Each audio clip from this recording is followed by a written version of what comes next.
जैसे पाप नहीं गिनाए जा सकते, उसी प्रकार भागवत श्रवण कराने का जो पुण्य है वो पुण्य भी गिनाया नहीं जा सकता, इतना पुण्य हो जाता है। तो पुण्य इस धरती का यही है कि हम सबको भगवान से जोड़ते चले। प्रिय भक्तों, कल कथा में हम लोगों ने सुना कि भगवान जी ने गिरिराज जी को उठाया एक उंगली से, यही सुना था। भगवान एक उंगली से गिरिराज जी को उठाते हैं। गिरिराज जी कौन है? गिरिराज जी साक्षात भगवान है। एक रूप से ठाकुर जी उन्हें भोग लगा रहे हैं, एक रूप से भगवान जी खा रहे हैं।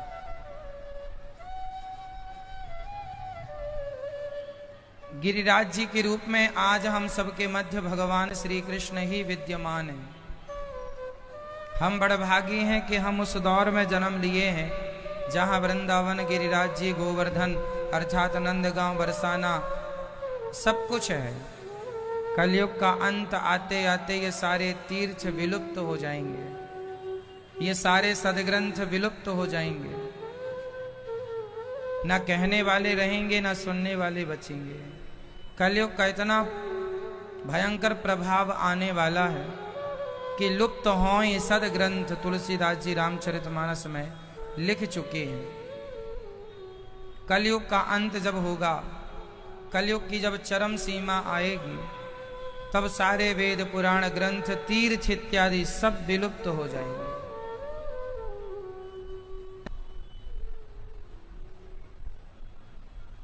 हम बड़भागी हैं कि हम उस समय पर हैं जहां कथा सुनने को मिल रही है, कथा के साथ दर्शन मिल रहा है। भगवान से यही प्रार्थना करना कि हे प्रभु, अगली बार हमें जहां जन्म देना, जहां भी जिस योनि में भेजना, अपना भक्त बनाकर ही भेजना। जे ही योनि जन्महु कर्म बसतः राम पद अनुरागम। मैं सदा भगवान का बनकर के संसार में रहना चाहता हूँ। संसार का बनने के लिए मैं नहीं, मैं सदा भगवान का बनकर रहना चाहता हूँ और भगवान का बनकर ही रहूँ, यही मेरी कामना है। मैं ये नहीं कहता भगवान से कि प्रभु अगले बार मुझे भेजना ही मत। हम भगवान से यही कहें कि जिस योनि में आप भेजना, अपना दास बनाकर अपनी भक्ति देकर के भेजना, ताकि मैं आपको तब भी भूलू नहीं।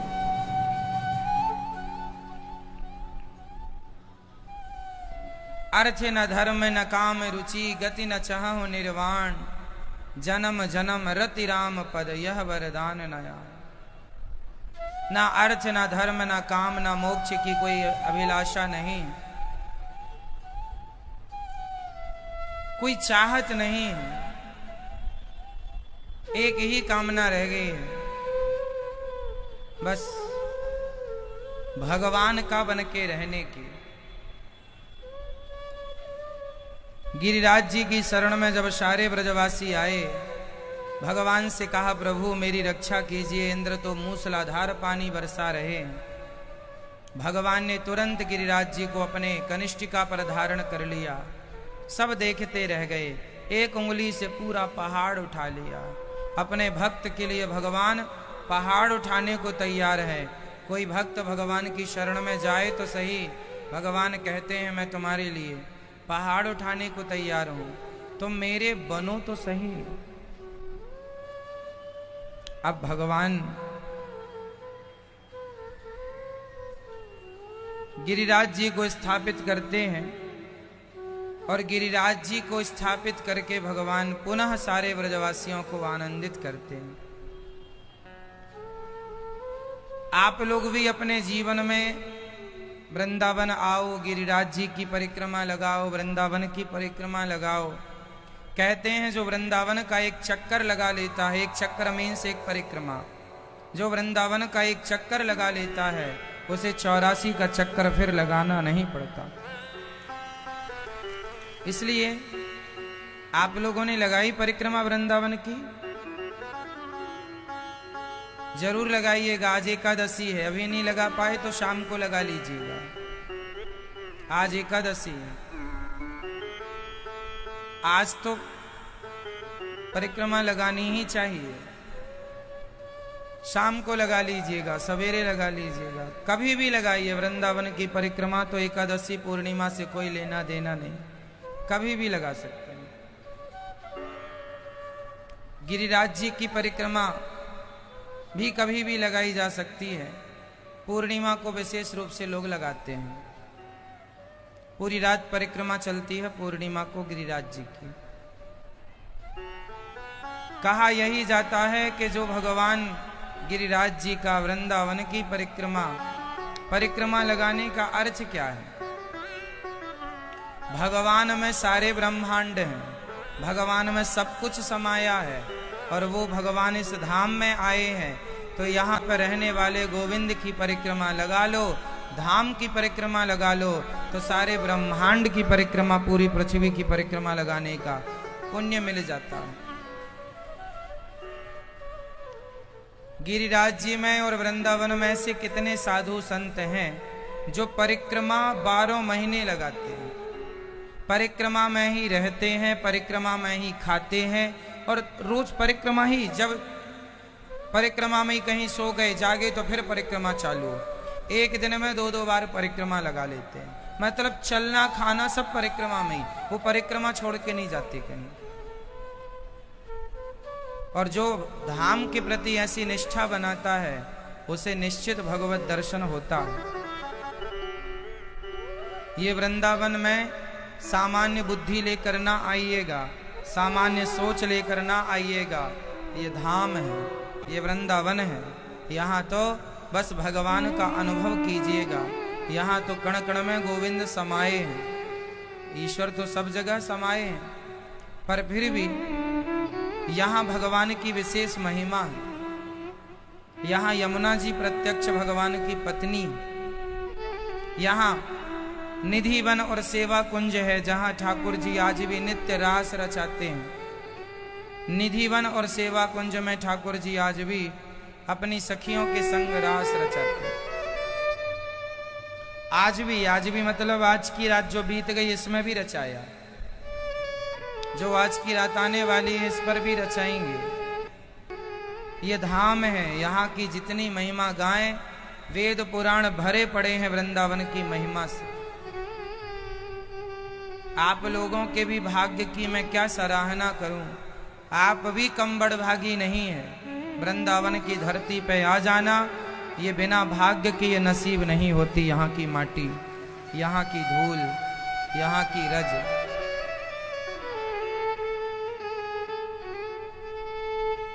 इसलिए वृंदावन अद्भुत भूमि है। पूरी दुनिया में एक वृंदावन ही ऐसा है जहां हर गली हर मोहल्ले में आपको भगवान का नाम, भगवान की कथा सुनाई पड़ जाएगी। वृंदावन में एक भी दिन ऐसा नहीं है जिस दिन वृंदावन में रोज 10, 20, 50 कथाएं ना होती हो। वृंदावन में यहाँ भी कथा चल रही है, आगे भी कथा चल रही है, वहां भी चल रही है, वहां भी चल रही है। एक जगह पूरी होती है, दूसरी जगह चालू हो जाए।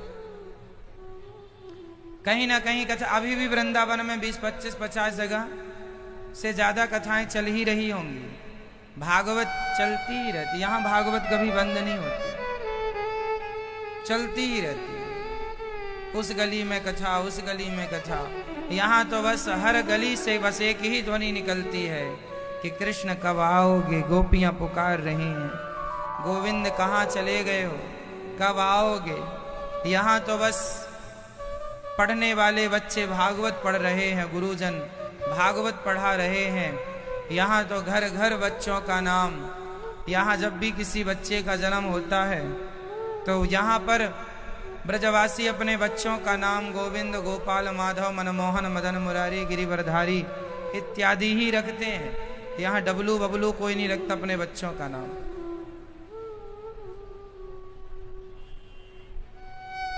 यहाँ तो हर बच्चे को कृष्ण रूप में और हर बच्ची को राधा रूप में माना जाता है, देखा जाता है। यहाँ का तो सब कृष्णमय है, सब कुछ कृष्ण है। यहाँ सारे लोग गोपी भाव में और एक पुरुष केवल कृष्ण। ऐसी महिमा सारे ब्रजवासी एक दिन नंद बाबा को वरुण देवता लेकर गए, और वरुण देवता से जब भगवान उन्हें लेकर आए, सारे ब्रजवासियों की जिज्ञासा हुई, गोविंद हमें भी अपने बैकुंठ का दर्शन करा दो। भगवान ने कहा चलो। बैकुंठ जाकर ब्रजवासियों ने देखा, जो सुख वृंदावन में है वो सुख बैकुंठ में नहीं। वृंदावन की महिमा बैकुंठ से श्रेष्ठ है। बैकुंठ में भगवान है, वृंदावन में भगवान भी है, और भगवान की कथा भी है। वहां सिर्फ भगवान, यहां कथा भी है। भगवान की कथा के बिना भगवान भी अधूरे हैं।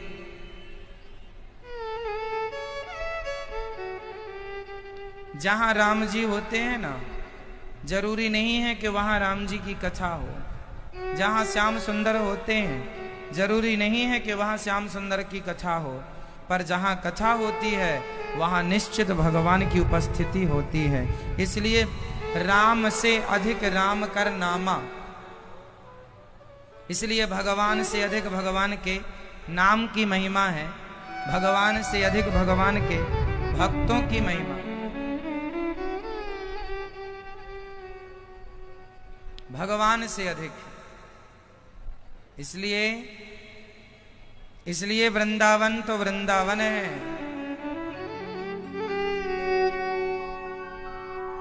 सारे ब्रजवासियों ने वृंदावन वापसी की और कहा, वृंदावन जैसा कुछ नहीं है गोविंद, हमें यहां से दूर ना करो।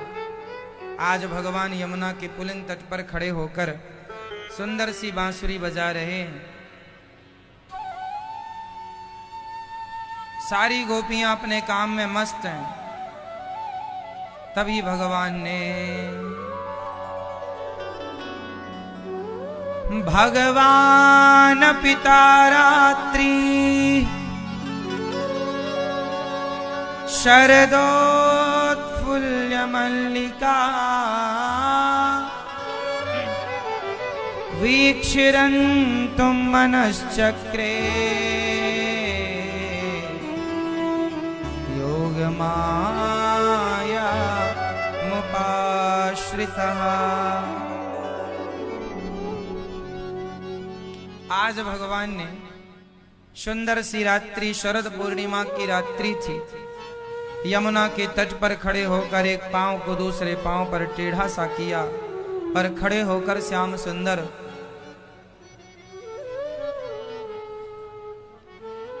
गोपियों का आवाहन करने लगे। गोपियां मतलब भगवान की भक्त। गोपी कौन है? गोपी किसी स्त्री का नाम नहीं है। आपका नाम गोपी, हमारा नाम गोपी। गौ मतलब इंद्रियां, गौ मतलब पी मतलब पीना। जो अपनी इच्छाओं को, जो अपनी वासनाओं को समाप्त कर चुकी हो, फिनिश कर चुकी हो, पी कर खत्म, कोई कामना नहीं। जो जिनके अंदर कोई किंचित मात्र कामना ना हो, इच्छा ना हो, केवल कृष्ण को पाने की इच्छा हो, वो गोपी हैं। और वो गोपी कोई भी हो सकता है। आप हो सकते हैं, हम हो सकते हैं। इस रास में शंकर जी भी गोपी बनकर आए, नारद जी भी गोपी बनकर आए, ध्रुव और प्रहलाद भी गोपी बनकर आए। गोपी का मतलब केवल स्त्रियों से नहीं है कि गोपियों के संग भगवान ने रास रचाया। गोपियों के संग मतलब भक्तों के संग। भक्त में स्त्री भी हो सकती है, पुरुष भी। शंकर जी भी आए ना, जिनने अपनी सारी इच्छाएं समाप्त कर दी, उनका नाम गोपी है। कोई इच्छा नहीं, कोई इच्छा नहीं है गोपियों की। गाय दो रही हैं कि बांसुरी सुनाई पड़ी, सारी गोपियों ने दोहंत्यो भी अयुकाश्चित दोहम हित्वा समुत्सुका। सारी गोपियां अपने काम में बिजी थी। सारी गोपियां अपना अपना काम कर रही थी कि बांसुरी की तान सुनाई पड़ी। सारी गोपियां जो काम जहां जैसे कर रही थी उस काम को वहीं स्थगित किया, छोड़ा और दौड़ पड़ी कृष्ण से मिलने के लिए। ये गोपियां, हम कह चुके हैं कि गोपियों के अंदर कोई कामना, इसलिए गोपियां आंखों में काजल लगा रही थी। बांसुरी सुनाई पड़ी, छोड़ दिया काजल। एक सखी गाय दोह रही थी, बांसुरी सुनाई पड़ी, गाय दूध बर्तन सब वहीं। एक सखी पति की सेवा कर रही थी, पति को छोड़ा, सास ससुर को छोड़ा। एक सखी अपने बच्चे को दूध पिला रही थी कि बच्चे को छोड़ा और दौड़ पड़ी। ये क्यों? ये इसलिए कि गोपियों के अंदर कोई कामना थी ही नहीं। भाई, कोई माँ अपने बच्चे से प्रेम इसलिए करती है क्योंकि उसे वो प्रेम करती है, कोई ना कोई उसकी कामना होगी, कोई इच्छा होती है बेटे से माँ की कि मेरा बेटा बड़ा होकर मेरी सेवा करेगा। इस पुत्र के कारण लोगों ने मुझे कुछ कहना बंद कर दिया। बेटा ना होए तो जमाना ताना मारता है, बच्चा नहीं हो रहा, और हो जाए तो लोगों का मुंह बंद हो जाता है। तो बच्चे के आने के कारण काफी प्रभाव पड़ता है। तो स्त्री का एक अपना स्वार्थ होता है उस बच्चे से। कहने का अर्थ यह है कि गोपियां, एक मां अपने बच्चे को छोड़ नहीं सकती, इतना प्रेम करती है, पर गोपियों के अंदर पुत्र की भी कोई कामना नहीं थी, इच्छा नहीं थी। वो जिम्मेदारियां पूरी करती हैं पर कोई इच्छा नहीं है, इसलिए पल भर में छोड़ दिया। अच्छा, संसार को जिसने पकड़ रखा है उसे छोड़ने में समय लगेगा, जिसने पकड़ा ही नहीं उसको छोड़ने का क्या कहें? पकड़ा ही नहीं उसने, क्यों पकड़ा है? पकड़ना दो प्रकार से होता है। कैसे? समझिएगा।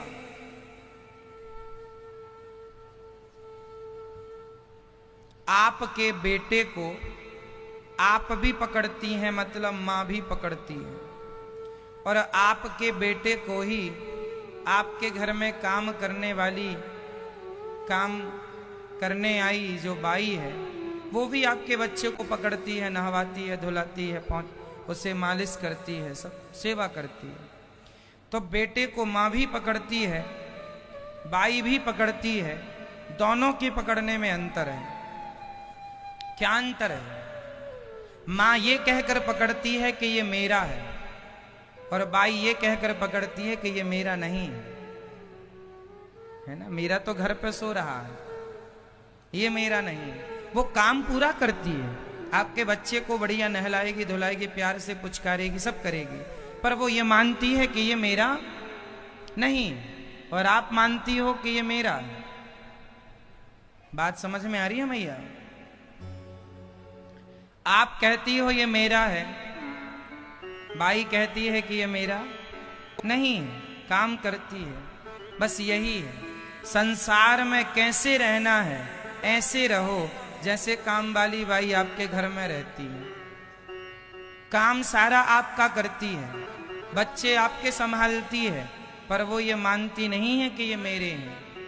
बस यही है, आप लोग भी संसार में रहो, लेकिन ये मत कहो कि ये मेरा है, ये मान के चलो कि सब भगवान के हैं, मैं तो केवल कुछ दिनों की जिम्मेदारी पूरी करने आया हूँ, सब भगवान का है।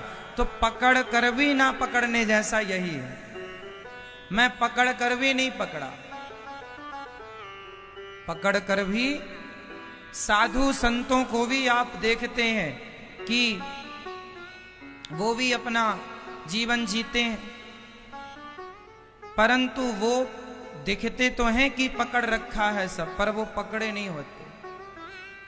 हम लोग अंदर बाहर दोनों से पकड़ लेते हैं, साधु लोग बाहर से पकड़ते हैं, अंदर से नहीं। समझ गए? नारियल दो प्रकार के होते हैं, एक कच्चा नारियल, एक पका नारियल। दोनों में अंतर आप बताओगे। कच्चा नारियल कैसा होता है मैया? कच्चा नारियल कैसा होता है? जो कच्चा नारियल होता है ना, वो बाहर वाले को पकड़ के रखता है। मतलब जो नारियल की खोपड़ी होती है उससे कच्चा नारियल चिपक जाता है। आप जब नारियल तोड़ते हैं ना कच्चा वाला, तो नारियल तो टूटता है, अंदर का गोला भी टूट जाता है। जबकि पका नारियल खोपड़ी से अलग हो जाता है। तो पका नारियल टूटता है तो नारियल टूटता है, अंदर का गोला नहीं टूटता। कच्चा जो है बाहर वाले को पकड़ के रखता है, खोपड़ी को पकड़ के रखता है, जबकि पका हुआ छोड़ देता है। बस यही है संसार में। आप ये बताओ मुझे कि कैसा रहना अच्छा है? कच्चे नारियल की तरह जिसने पकड़ रखा है, ऐसे ही आप लोग भी संसार को पकड़ रखे हैं। मेरा मेरा मेरा, मेरी पत्नी, मेरा पति, मेरा परिवार, मेरा घर, मेरा पैसा। और एक वो है जो रहते नारियल के खोपड़ी के अंदर ही रहता है, लेकिन वो खोपड़ी से अलग हो जाता है। रहना संसार में ही है, लेकिन वैसे ही रहना है जैसे नारियल का पका हुआ गोला है, बाहर वाले को छोड़ देता है, कोई मतलब नहीं। आप लोग क्या करते हैं? पकड़ के रखते हैं। तो नारियल टूटा तो खोपड़ी टूटते ही गोला भी टूट गया। ऐसे ही आप लोग हैं। पत्नी मरती है तो पति कहता मैं मर गया, मैं मर गया। मैं तू कहाँ मर गया? तेरी पत्नी मर गई है। अरे अब मैं कैसे जीऊंगा, मैं मर गया। ये कच्चा नारियल है। खोपड़ी टूटी तो ये भी टूट गया। खोपड़ी मतलब पत्नी, जिससे चिपका था, जिससे नारियल का गोला चिपका किससे होता है? खोपड़ी। नारियल की जो खोपड़ी होती है ना, कड़ी कड़ी चिपका है।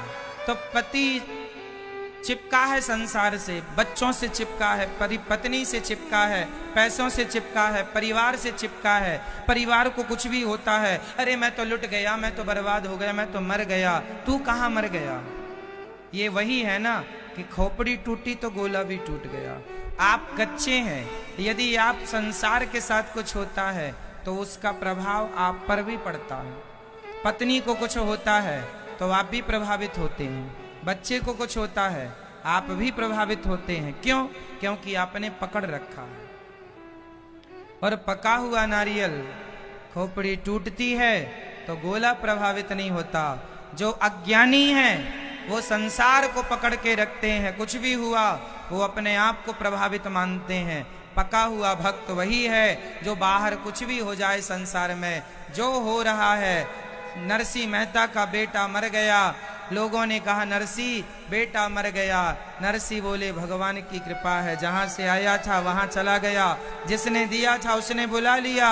अरे नरसिंह कुछ दिनों बाद पत्नी मर गई, अरे नरसिंह पत्नी मर गई, कोई बात नहीं, जहां से आई थी जिसने दिया था उसने बुला लिया। हमें क्या रोना? पका हुआ भक्त जो होता है संसार के प्रभाव से वो प्रभावित नहीं होता। जो हो रहा है संसार में वो भगवान की मर्जी से हो रहा है।